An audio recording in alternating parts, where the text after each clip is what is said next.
പന്തള രാജ്യത്തെ രാജാവിന് കുട്ടികളില്ലാത്തതിനാൽ ഒരുപാട് വലഞ്ഞിരുന്നു. അങ്ങനെ ഇരിക്കെ രാജാവ് നായാട്ടിനായി കാട്ടിൽ പോയി. അപ്പോഴാണ് കാട്ടിനകത്തുനിന്ന് ഒരു കുട്ടിയുടെ കരച്ചിൽ കേട്ടത്.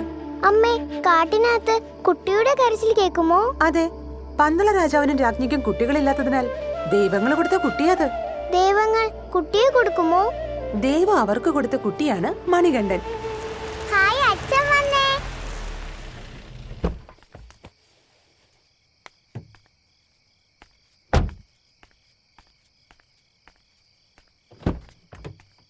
അച്ഛ, കാട്ടിനകത്തുനിന്ന് മണികണ്ഠനെ കിട്ടി.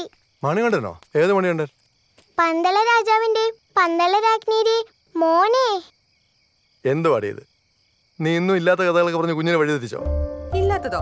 ലോകത്തുള്ള എല്ലാവർക്കും അറിയാവുന്ന കാര്യം ഇത്. പിന്നെ നീ തെളിവുകളൊക്കെ നിരത്തി വെച്ചിരിക്കല്ലേ? എന്റെ മോള് ഒന്നും വിശ്വസിക്കരുത് കേട്ടോ. അമ്മ അങ്ങനെ പലതും പറയും, വെറുതെ പുളു അടിക്കുക. അത് കേൾക്കാൻ നീ പന്തള രാജാവിന്റെ രാജ്ഞിയുടെയും പുത്രൻ. അച്ഛ, മോളുടെ അസുഖം മാറ്റാൻ എന്നെ ശബരിമലയെ കൊണ്ടുപോകോ? പിന്നെ തുടങ്ങി. മോളുടെ ട്രീറ്റ്മെന്റ് നടന്നുകൊണ്ടിരിക്കുകയല്ലേ?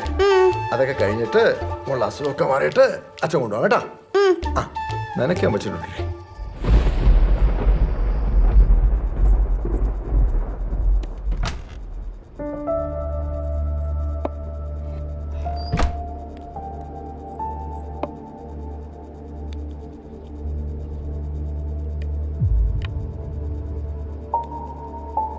അയ്യപ്പ, ഞാൻ അയ്യപ്പനെ കാണാൻ വന്നാൽ ഇത് വെക്കാതെ എന്റെ അച്ഛനും അമ്മയും പറയുന്നത് എനിക്ക് കേൾക്കാനൊക്കോ?